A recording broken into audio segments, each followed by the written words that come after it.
दोस्तों एक पति पत्नी का केस जो है वो 4 साल से तलाक के लिए एक कोर्ट में चल रहा था। दोस्तों फैसला जो था वो अंतिम चरण में था और जज साहब जो है उसके पति से पूछते हैं कि क्या तुम्हें फाइनली इस पत्नी से तलाक चाहिए। तो पति तुरंत हाँ में हाँ भर देता है कि हाँ मुझे इस पत्नी से तलाक चाहिए।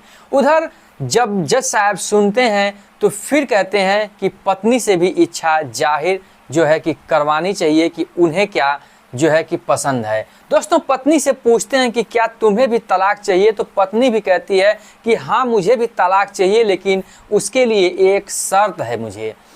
जज साहब कहते हैं कि आखिर शर्त क्या है वो मैं भी जानना चाहूँगा। पत्नी जो है वो कहती है कि मैं अपने पति के साथ एक रात गुजारना चाहती हूँ, अर्थात मैं अपने पति के साथ एक रात सोना चाहती हूँ। मुझे यही गुजारिश है, क्या मुझे ये मौका मिलेगा।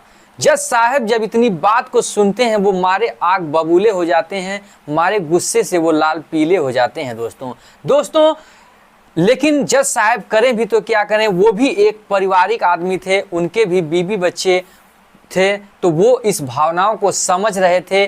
तो उस जो पत्नी के इस भावनाओं का ठेस नहीं पहुंचाना चाहते थे तो एक दिन का मोहलत दे देते हैं, क्योंकि हो सकता है कि एक रात में दोनों पति पत्नी का घर फिर से बस जाए और दोनों तलाक लेने से मना कर दें। दोस्तों इसी के आधार पर वो जज जो होते हैं वो उन्हें एक रात के लिए मौका दे देते हैं कि आप लोग एक रात एक साथ गुजार सकते हैं और कल जैसे ही फिर 10 बजेगा फिर आपके केस की सुनवाई होगी और कल फाइनली फैसला सुना दिया जाएगा। दोस्तों इतना होने के बाद पति जो है वो मारे गुस्सा हो जाता है कि आखिर पत्नी ने एक रात मेरे साथ गुजारने के लिए आदेश क्यों ले लिया। उधर पत्नी के घर वाले भी मारे अंदर से गुस्सा हो ही रहे थे कि मामला लास्ट चरण पर था, फाइनली कह देती तो आज तलाक हो ही गया होता और मामला जो झंझट है वो खत्म हो गया होता। जैसे ही कोर्ट के बाहर निकल ही रहे थे तो पत्नी जो है वो कहती है अपने पति से कि देखिए अभी तो आपका तलाक हुआ नहीं, अभी तो आप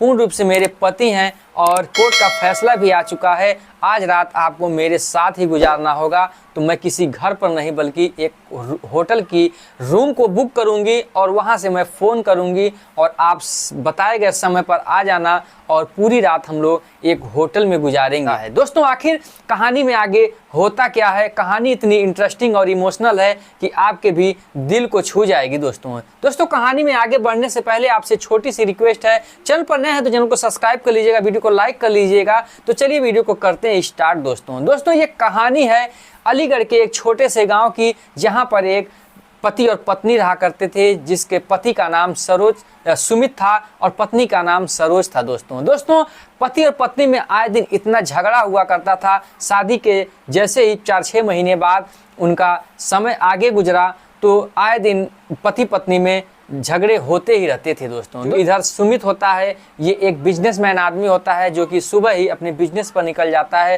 और अपनी पत्नी के लिए बहुत ही कम समय दे पाता है। पत्नी को कम समय देने की वजह से और उधर जब प्यार के दिन होते हैं तो ये समय बहुत देता है, वही कारण होता है जिसकी वजह से जो है कि मामला बहुत ही बिगड़ने लगता है। उधर पत्नी जो होती है उसकी माँ जो होती है वो चढ़ाने की वजह से जो लड़की होती है वो इतनी बहक जाती है कि मारे गुस्से में वो अपने पति के घर को छोड़कर आके अपने घर से ही मुकदमा दायर कर देती है और कोर्ट में मुकदमा चलते चलते धीरे धीरे 4 साल बीत जाते हैं और मामला इस करीब आ जाता है कि दोनों को जज साहब का फैसला सुनाने पे मजबूर हो जाते हैं। दोस्तों फिर होता क्या है कि कोर्ट में फिर जज साहब पति से पूछते हैं कि क्या तुम्हें भी इनके साथ नहीं रहना है, क्या तुम्हें भी तलाक चाहिए। तो पति कहता है कि हाँ मुझे भी तलाक चाहिए। फिर जज साहब पत्नी से पूछते हैं कि क्या तुम्हें भी तलाक चाहिए। तो पत्नी भी कहती है कि हाँ मुझे भी तलाक चाहिए, लेकिन मेरी एक शर्त है, मैं इनके साथ एक रात गुजारना चाहती हूँ, अर्थात मैं इनके साथ एक रात सोना चाहती हूँ। दोस्तों इतना जब सुनते हैं जज साहब तो मारे गुस्से से आग बबूले हो जाते हैं कि 4 साल का केस चल रहा है और अभी तुम्हें इतनी इच्छा बाकी है। दोस्तों जज साहब करें भी तो क्या करें, वो भी एक जो है कि पारिवारिक आदमी, उनके भी बीवी बच्चे थे, तो इसलिए वो भावनाओं को समझ सकते थे और एक रात के लिए परमिशन दे ही देते हैं। दोस्तों कि हो सकता है कि इनका परिवार जो है वो बच जाए, इनकी खुशियां उजड़ने से बच जाए। दोस्तों फाइनली जब आदेश हो जाता है तो जो सरोज होती है, उनकी पत्नी होती है, अपने पति से कहती है कि मैं एक होटल को बुक करूंगी और बताए गए समय पे आपको वहां आ जाना है, हम दोनों एक रात वहीं पर गुजारेंगे। दोनों को परिवार वाले बहुत ही गुस्सा होते हैं, बहुत ही नाराज होते हैं, लेकिन जज साहब कहते हैं कि आप लोग नाराजगी जाहिर मत कीजिए क्योंकि ये कोर्ट का फैसला है, इन्हें एक रात बिता लेने दीजिए। दोस्तों फिर होता आगे क्या है कि यहाँ पर जो है कि सरोज जो होती है अपने घर को जाती है और सुमित जो है वो अपने घर को जाता है। दोस्तों समय का वो 12 बज रहा था, धीरे धीरे शाम का समय आते आते इतने बड़ा दिन लग रहा था जो सुमित को कि वो सोच सोच के ही घबरा रहा था कि मेरी पत्नी जो है आखिर में क्या चाल चलने वाली है, कौन सा ऐसा गेम खेल रही है जो कि मुझे एक रात गुजारने के लिए उसने कोर्ट से आदेश ले लिया। दोस्तों उसके भी सब्र के बांध टूट रहे थे कि आखिर में मैं कितनी जल्दी उसके पास जाऊं कि आखिर वो एक रात किस प्रकार से गुजारना चाहती है। दोस्तों फिर जो सुमित होता है सच सवर के तैयार होकर बैठा रहता है कि कब तक फ़ोन आए और मैं यहाँ से रवाना हो जाऊँ। तभी धीरे धीरे शाम के लगभग 6 बजते हैं और उसकी पत्नी सरोज का फ़ोन आता है कि मैं फला जो है कि होटल में एक रूम इतने नंबर का कर दी हूँ और वहाँ पर 7 बजे के आसपास आप आ जाइएगा। दोस्तों सुमित जो होता है वो तुरंत अपनी बाइक को उठाता है और उस होटल पे जो है कि पहुँच जाता है। जब होटल पे पहुँचता है शाम के 7 बज चुके होते हैं और देखता है कि होटल के अंदर जो रूम बुक था उसके अंदर कोई नहीं है। वहाँ पर चारों तरफ खंगालता है और मारे वो डर के मारे उसके पसीने छूट रहे थे कि कहीं मेरी पत्नी कोई चाल तो नहीं चल रही, कोई साजिश तो नहीं कर रही है। इतने में जो पत्नी है वो सच समझकर एक दुल्हन की आकार की वो घूंघट डाले हुए एक जैसे कि एक पहली सुहाग रात के दिन हो उस प्रकार से सच समझ के वो भी एक उसी होटल में पहुंचती है जहां पर जाकर कि सुमित के सामने जो है कि खड़ी हो जाती है। दोस्तों सुमित देखकर उसे मारे वो शादी की वो पहले दिन की याद आने लगती है और वो सुमित करे भी तो क्या करे, अपने मुंह को वो फेर लेता है क्योंकि अगले ही दिन उनका तलाक होने वाला था। तो सुमित कहता है ये सोचने से मेरे लिए कोई फ़ायदा नहीं। उधर जो उसकी पत्नी सरोज होती है कहती है कि क्या मुझे इस मेकअप में, इस जो है कि हुलिये में क्या आपको मैं अच्छी नहीं लगी जो कि आपने मुंह फेर लिया, क्योंकि मेरा तलाक जो है वो कल होने वाला है, कल से आप फ्री और आज़ाद हो जाएंगे। अभी तो आप मेरे पति हैं और मैं आपकी पत्नी हूँ और आप आज की रात मेरे लिए जो चाहें वो कर सकते हैं। मैं आपकी पत्नी हूँ, आप अपनी सारी इच्छाएं पूरी कर सकते हैं, मैं इसके लिए कभी भी आज मना नहीं करूंगी। दोस्तों इतना जब जो है सुमित सुनता है तो मारे गुस्से के मारे वो और ही आग बबूला हो जाता है कि तुम इसीलिए मुझे बुलाई हो एक रात मिलने के लिए, और ये कैसा बेहुदा नाज है कि 4 साल तक तुमने मुझे एक भी बार फ़ोन तक नहीं किया और आज जब कल मेरा तलाक होने वाला है तो तुम ये सब चीज़ें कह रही हो।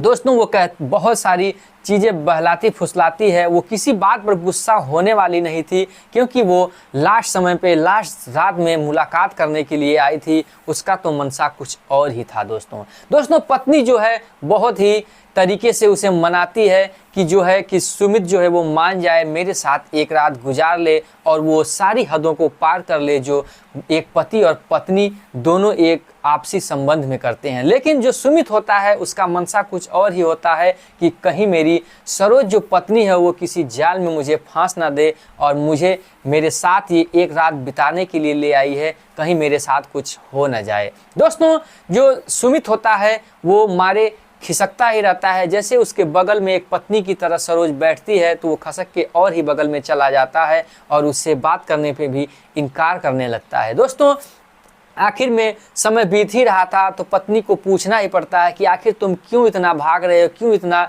इतला रहे हो, क्यों इतना मितला रहे हो कि मुझे एक साथ आज रात गुजारने पर भी तुम खुश नहीं दिख रहे हो, आखिर में बात क्या है। दोस्तों इतने पे सुमित कहता है कि आखिर में इन सब बातों को जानने से आपको क्या मतलब, कल तुम अपने रास्ते चली जाओगी, मैं अपने रास्ते चला जाऊंगा, इस सब जानने से आपको क्या मतलब होने वाला है। तो इधर सरोज कहती है कि उससे क्या हुआ, कल तो हम अलग जुदा होंगे लेकिन आज तो आप अच्छे से आज रात तो बिता लीजिए ताकि ज़िंदगी में यादगार रहे, वो यादगार पल को आप भी याद कर पाएँ, मैं ऐसा चाहती हूँ। दोस्तों अपने बीते हुए दिन को वो लोग याद करते हैं और याद में कुछ गुस्से भी आते हैं और कुछ जो है की हंसी भी आती है। तो इतने में सुमित कहता है कि जब तुम्हें इतना ही सब कुछ देखना था तो आपने केस ही दायर क्यों किया, आपने तलाक के लिए 4 साल मुझसे दूर क्यों रही।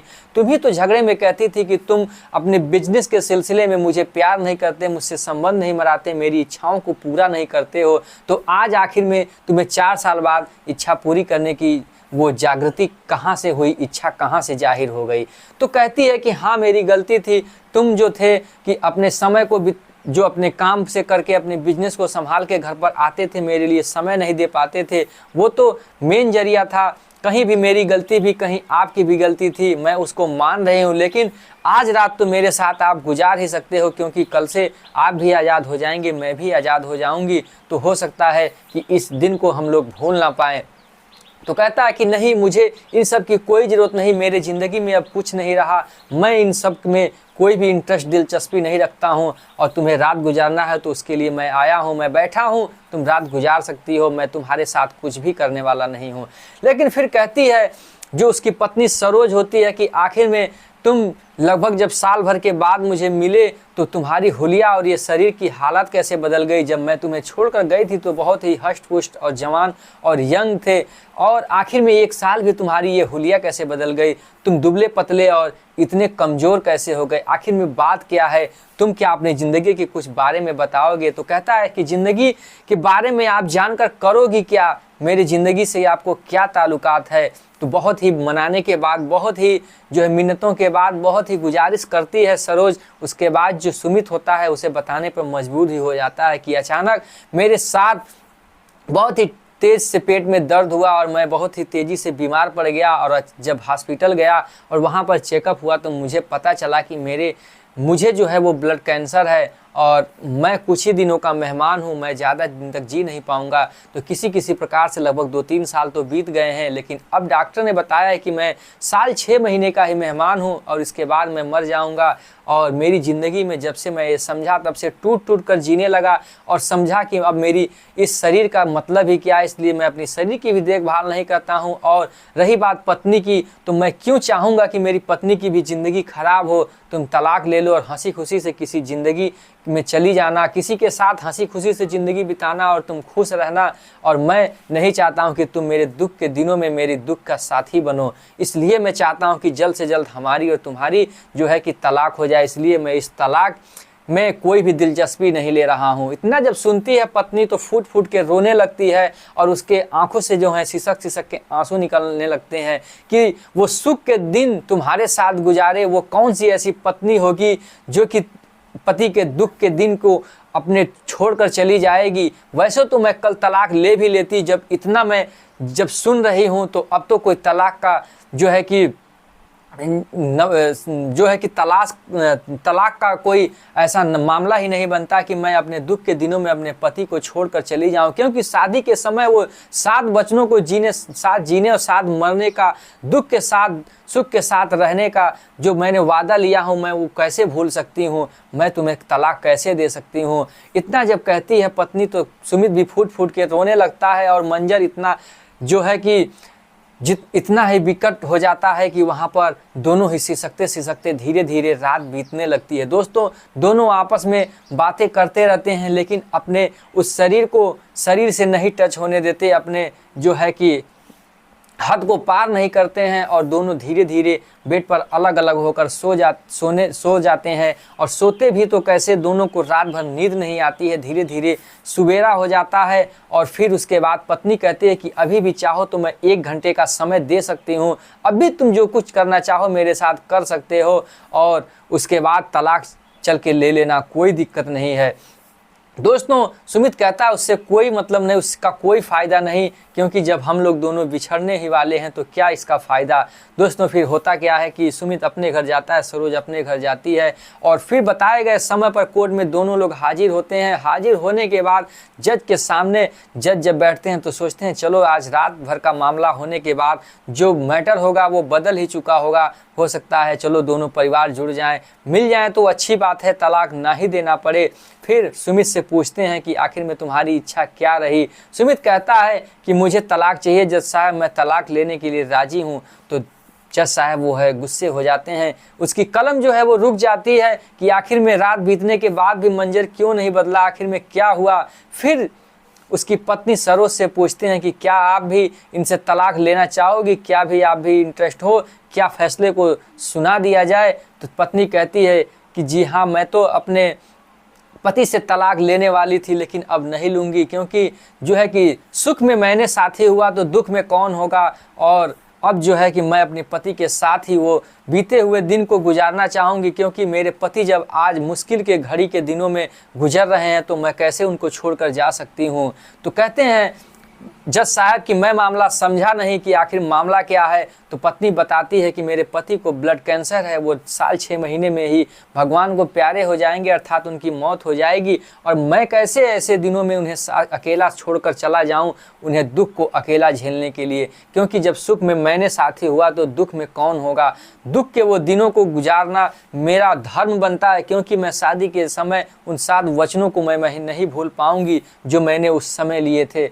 जज साहब, मैं अपने पति को तलाक नहीं देना चाहूँगी, मैं अपने पति के साथ ही रहना चाहूँगी। जब इतना सुनते हैं सरोज के माता पिता और उनके भाई बहन, तो वो भी गुस्से के मारे आग बबूला हो जाते हैं कि छोड़ो इस पति को, जब ब्लड कैंसर ही है, चलो मैं तुम्हारी अच्छी सी शादी अच्छा घर देख कर दूंगा, तुम हंसी खुशी से रहना, तुम इसके चक्कर में क्यों पड़ी हो। बहुत समझाते हैं लेकिन जो सरोज होती है वो मानती नहीं है और अपने पति के साथ ही फाइनल जाने के लिए वो जिद कर लेती है। फाइनली फिर जज को फैसला सुनाना ही पड़ता है। सरोज जो है अपने पति सुमित के साथ ही अपने उसके घर जाती है और अपने पति की देख रेख करने लगती है और उसके सेवा सत्कार करने लगती है, क्योंकि समय बहुत ही कम था और वो अपने पति के साथ ही वो बीते दिन को बिताना चाहती है। दोस्तों, आशा करता हूँ कि ये कहानी आपको दिल से भा गई होगी। दोस्तों, अगर दिल पर भा गई हो तो दोस्तों चैनल को सब्सक्राइब कर लीजिएगा, वीडियो को लाइक कर लीजिएगा, और ऐसी ही इमोशनल कहानी देखने के लिए जो है कि फिर मिलेंगे एक नए एपिसोड में। तब तक के लिए जय हिंद, जय भारत, वंदे मातरम। दोस्तों।